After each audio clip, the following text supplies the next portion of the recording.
Good morning, afternoon, or evening, ladies and gentlemen, Allincrypto here, and welcome back, guys, on this smashing Sunday for what is going to be nothing short of another jam-packed daily market update. And as it's Sunday, I thought we'd do something rather interesting, certainly on the back end of the news that has been circulating over the past 24 hours in regards to the revealed identity of Satoshi Nakamoto. I'm going to be showing you who right now people give the highest likelihood of Satoshi being, and it's somebody who none of you would ever have heard of, most likely.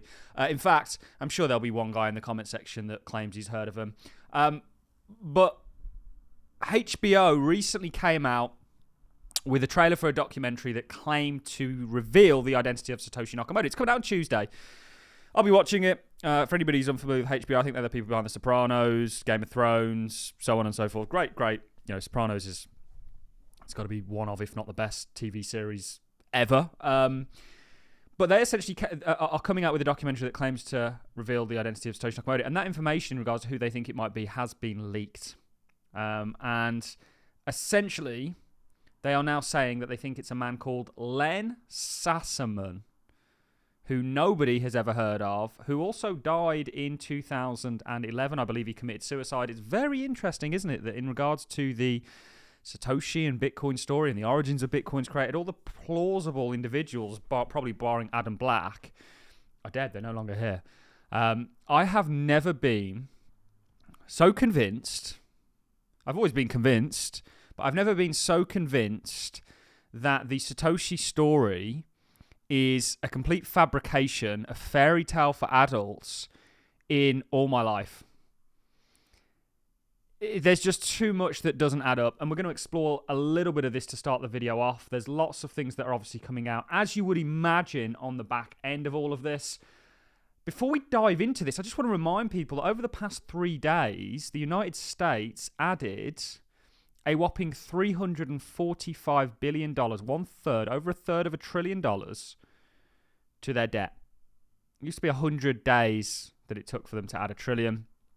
They're now doing a third of that in 3. There's too many things that align in regards to the perfect timing, a deliberate devaluation of the current state monetary systems, and all of a sudden this new global payment sort of value currency system has arisen, and nobody knows who created it, and the stars all align, and your Larry Finks and these guys, they're all starting to back it. I smell a rat, guys. I smell a rat. You know, and I hate to say that because I actually can see how Bitcoin, that story in regards to Bhutan, a country that prioritizes happiness, the 4th largest nation that holds Bitcoin, you know, they are likely going to change, given the trajectory that Bitcoin's on, that country's status, and thus hopefully, because it seems like it's a Buddhist country, it seems like they very much prioritize, not to bring religion into anything, but it seems like they very much prioritize their people's happiness. Hopefully they're going to change their sort of financial and status as a result of Bitcoin. There's many cases, certainly in regards to escaping the rat race and escaping the devaluation of your currency systems that you get paid in. You're very much a slave to. Bitcoin it's done wonderful things. It's done amazing things. I'm not bashing it, but what I am saying is we need to be very cautious in regards to the real intent behind it. And if we look at money throughout the world, it's always kind of, or money's role throughout history, it's always been manipulated. And actually, if you look at how we ended up on the system that we currently are on, the sort of petrodollar, the dollar system, some interesting two sides to that story. But I wanted to start here, and I'll let you guys diagnose. So it's my opinion. This is who they've essentially revealed it is. He's got a PhD student, startup founder and entrepreneur, maker of disruptive technology, natural philosopher. Interesting. Came about in 2007. How long's Twitter been around for, by the way, guys? Some of you will have to let me know that. So there's some things that are really interesting here. He actually speaks about Bitcoin. We're going to look at that. I'll just sort of put my own personal view to bed. I might be wrong, you know. My own personal view is that something is not quite right here with Bitcoin. In regards to the origins of it, I find Bitcoin maximalists very... I don't want to say anything that's going to offend people too much, because I can see why, if you're a libertarian and you like Austrian economics, I can see why you might be attracted to Bitcoin, and certainly Ludwig von Mises, Friedrich Hayek, Milton Friedman, they all spoke about, an e-money that would transcend any one sort of government, and that being a very good thing. But is that only to then put it in the hands of a global government, which of course isn't a very libertarian ideology, is it? My view is that there's a lot of things that just don't add up here, guys, to be honest, and I'm putting my neck really on the line as a crypto channel by saying all of this, not doing myself any favors. I don't believe the Satoshi narrative at all. And I think this is just even further confirmation of the lengths that they're going to try and sort of lend sesame. Oh, okay. Some interesting things have obviously came out. So this was a thread, pretty poorly put together, actually. First of all, it kind of quotes him as the man who holds $64 billion in Bitcoin. He might be Satoshi Nakamoto, so there's no inklings there. The man who created Bitcoin. I spent 10 hours researching data. The info found shocked me. Here is the story of the biggest crypto billionaire ever. And this, of course, is a picture of him. And there was something here. Interesting. So before we start, 10 hours research, by the way. The research here is just basically what you can find all over the place. Who is Len Sassaman? Len Sassaman, however, very hypocritical of me to use to make a comment like that and then to use the 10 hours worth of research that this individual did. So hats off to him. Len Sassaman was a renowned cryptographer and privacy advocate. He was involved with the cypherpunks in San Francisco, just like Hal and all these other people. Of course, there was interactions with Hal, they're now claiming. He also worked on privacy projects like Pretty Good Privacy Software and GNU Privacy Guard, and co-founded the SaaS startup. In 2011, he passed away by suicide at the age of 31. Back then, he was a doctoral student in electrical engineering at KU Leuven in Belgium. A memorial to him was encoded into the Bitcoin blockchain, describing SAS as a friend, a kind soul, and a devious schemer. Recently, HBO decided to make a documentary called Money Electric, The Bitcoin Mystery. In it, they hint at the possibility that Sassman was Satoshi Nakamoto. In other words, the person who created Bitcoin. There are some tenuous pieces of evidence supporting this theory, such as Sassaman's impressive academic record, his experiences or expertise in cryptography, and his linguistic analyst suggests similarities between his writing and Nakamoto's, and there is more. The most interesting piece of evidence is that Nakamoto went silent 2 months before Sassaman's death. But while some are convinced it was him, there are also those who absolutely do not believe it. For example, his wife. Here's what she wrote. It's a very well-researched and respectful article, but to the best of my knowledge, Lem was not Satoshi. Worth reading for the history and the conclusion about mental health, though. Obviously died in some pretty tragic circumstances. I had a few other things on my mind, as always. One is our planning on rejoining the community at some point, e.g. for code reviews, or planning on permanently. I've moved on to other things. It's obviously the famous sort of words. It's in good hands with Gavin, everyone, so on and so forth. So to Len's own wife denying this. Another interesting detail is that his suicide consisted of 24 random words. Note consisted of 24 random words. Interesting. Which obviously bears a strong resemblance to the 24-word seed phrase used in cryptography wallets, and the 64 billion of Satoshi's Bitcoin remains untouched.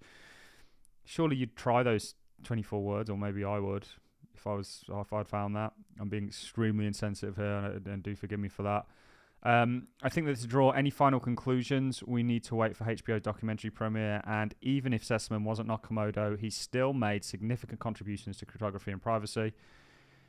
It's very interesting, isn't it? Lots of things coming out. This is an individual that says Len Sassaman is not Satoshi Nakamoto. Don't take this hype seriously. Meanwhile, Solana developers are creating meme coins essentially and launch and doing stuff with money. This is some tweets from Len. I haven't analysed Bitcoin, but the impression of multiple digital cash experts I've talked to is that it's bunk. Okay. Personally, I think Bitcoin is overhyped, but the hype itself is interesting. Of course, if you were trying to conceal your identity, you perhaps might do this. This is big Bitcoin heist show. Bitcoin suffers from the worst of both worlds. No strong anonymity yet. No fraud, reversal protection. Wow, there exists a Tor plus Bitcoin intelligence, obviously Silk Road, a part of Bitcoin's history. And of course, the founder of that is still in jail. So it is now possible to buy research chemicals with Bitcoin. Oh, brave new world. Oh, wow. Very critical of it, wasn't it? And then, of course, this is Solana people. That only works if you want to leave the inflated value of Bitcoin on the table. Otherwise, you must cash out before the crash. So he's very critical about it. There's some early tweets here. Okay, this is kind of insane. Enoch Smiles is confirming one of Len Sessaman's aliases on different sites. You can confirm this by looking at Flickr profile. I was looking through Maradidi's old blogs and found this excerpt from a blog published in 2019. This was barely 3 months before the Bitcoin white paper was published. Crypto systems that can't be broken even if the attacker has all the computational power in the universe, a favorite subject of the individual. Well, actually, the thing is, Bitcoin, if you have, that's the whole idea of a 51% attack, you get 51% of the mining power. You know, Bitcoin's the original deep in network. You can put through, certainly for a block, you can sort of bodge things and set the, inaccurately account the ledger. So there's lots of things coming out, guys. I'm not suspicious. The last post of Satoshi Nakamoto was Friday, March the 7th, 2004. I am not Dorian Nakamoto. Of course, the individual died significantly later. So I don't believe this. I'm more convinced than ever, and I want to spend a little bit of time on this because, you know, we spent 13 minutes talking about this. Why? There is no doubt, and we're going to come on to some interesting stuff in just a moment, that money as we know it, finance as we know it, the world as we know it is changing, and Bitcoin has something to do with it all. So the origins and intent of Bitcoin, I think, are of the utmost importance, and I am very sort of nervous in regards to the stories that are being told around it and the lack of definitive answers that we have, and the kind of miracle-esque nature of it. And it's important to sort of at least ask questions in regards to this stuff. My opinion is that I'm not convinced. There's some really interesting things coming up. This is from the BRICS Summit, October 2024. They're now talking about transacting in real time through the use of a blockchain-backed system. We know the SWIFT system is ultimately going to move towards digital asset transactions on SWIFT to start in 2025. You know, as much as we're not a Bitcoin maximalist, Bitcoin really introduced it opened Pandora's box in many ways.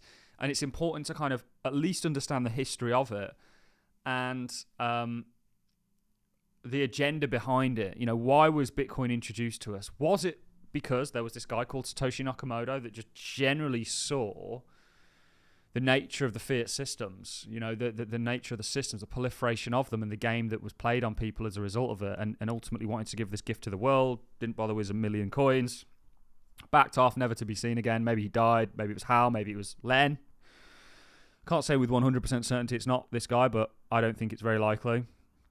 Or was it introduced to us for other reasons? Was it introduced to sort of for the very reasons that we uphold it for, like it being global and decentralized and borderless. Well, is that an agenda? I don't know. And I want you guys to sort of think about that. And that's why I wanted to spend a little bit of time on this. Some really interesting news coming out of Coinbase. So obviously on the back end of the XRP or Ripple appeal in regards to going to the Second Circuit. It's a real dig, I think, for the XRP and Ripple community, because ultimately this now means the lawsuit might go on in the Second Circuit till 2026, unless Gensler gets out or Congress sort of overthrow it or do something in regards to legislating it. Coinbase have now essentially asked the judge to certify its interlocus appeal so that it may present its case to the Second Circuit alongside Ripple's. Together, both cases would give the Second Circuit a comprehensive view of the SEC's unlawful approach to crypto. So another smart move from Coinbase here. It's astounding that Judge Falia never ruled on Coinbase's original motion to interlocus appeal far back in April. Those motions are normally ruled on very quickly. The SEC's appeal in Ripple just strengthens Coinbase's argument. Very much so. And there was a news here in regards to, obviously, Hillary Clinton now talking about how we need to sort of censor social media. This is coming. Can a decentralized network provide a decentralized social media? Do people even really truly want free speech? It's a question you need to ask yourselves, because I'm not convinced, to be honest. Think about free speech can't be halfway free.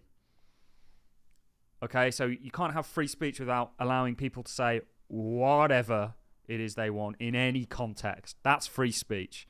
You can't have, okay, well, you can only say these you can say these things, but you can't say those things. Do people even want that? You know, this is, people often make things very black and white, and free speech should be black and white. People can either say what the hell they want, or they can't. And if you're of the opinion, and there's some horrific things out there that, you know, you kind of almost instinctively think that you can't say stuff like that, but you can't apply that and not have free speech. And as much as I'm for free speech, and I truly am, you know, I'm not convinced that the majority of people would truly want free speech if we got it. That's an interesting concept. Now, we've spoken a lot about a lot of things, and it's important as a crypto channel for me to be as honest and genuine with my opinions on the sort of spawning of this industry and the real intent behind it as possible. And I think it goes far, and we've always said this, it goes far above and beyond Bitcoin, distributed ledgers. Saying that Bitcoin is the only real, like, a Michael Saylor approach and everything else is nonsense. That's like, you know, if he was in charge, you'd still be riding around on the first car that was ever invented, and we wouldn't have sort of gone, okay, well, we can actually use this engine to do multiple things. And now, look, we use it in every which way, you know, everything that we do in life. The camera that I'm looking to you for, this computer, this mic, it got to us through an engine. You know, and distributed ledgers are very, very similar. So my question or my concern and my reason for covering that at the start and going into that in a little bit of detail is because, is it not an important subject that we need to have a discussion about? What do we think the real intent and the real agenda is here behind Bitcoin? And I'm not totally ruling out that, okay, this is a divine gift given to us that is going to enrich all our lives, but I'm also saying a lot of things don't make sense. A lot of things don't add up in regards to its origins. Anyway, onto the markets. Guys, I think you're going to have a fantastic week ahead of us. There's so much technical confluence in regards to the direction that Bitcoin is likely going in. Last week, we had some really good economic data. I got battled in the comment section. People saying, no, we're in a recession. You know, the main one was that the numbers are bodged. We admit that. We say, okay, it's quite likely that they're going to, certainly going into election, tinker around with the numbers. But guess what? Those numbers are what they use to make economic policy decisions. And if you're going to say those numbers are fake, and I'm admitting that they are bodged, put forward your numbers. What do your numbers say? You don't have any, because you're not looking at it. It's like I had somebody in the comment section saying, if you truly believe that inflation right now is at 2.5% in the US, then I don't know what to tell you. And then they cited Trueflation, which has it at like 1 point something. You know, just be careful when it comes to. You have every right to question their numbers. They are unbelievably bodged. You have every right to question the sort of economic situation. But but have a reason for it, not just, this economist said this. Okay, well, why did they say that? When it comes to the numbers that they put out, to me, they look, I'm going to go with them because that's what they're going with. When it comes to CPI, and we've not criticised Trueflation because we think they do an amazing job and they look at a far broader basket of inflationary metrics. But we've always said, actually, they don't use true inflation research, they use the CPI. And that's how they make policy decisions. And that's what we go with and look at from our sort of data-driven approach, not thoughts and feelings. And people saying that we're in a recession, please show us the evidence for that. At least one stat that suggests that's the case. Unemployment, whatever it may be, GDP, PMIs, whatever it may be, put forward that argument. I don't think you can. Anyway, Bitcoin looks great. The market generally looks great. We like to teach that markets move in sort of 4 phases, even when we look at something like Ethereum. I've obviously drawn a little schematic here. I think this must have been for the Patreons. Phase 1 into phase 2. We're in phase 2. Get ready for a pretty epic 12 months, in my opinion. Again, this is why we sort of started on the question that we started on, looking at who Satoshi is. This is the game that's being played on us, guys. And money at this point, all it is debt. It's an IOU. It comes into existence through debt creation. I'm going to love and leave you on that note, guys, because I've rambled on for way too long. Interesting video, though. I want to know your thoughts and comments in the comment section. On that note, ladies and gents, I'm going to love and leave you. Thanks for watching. See you all in the next one.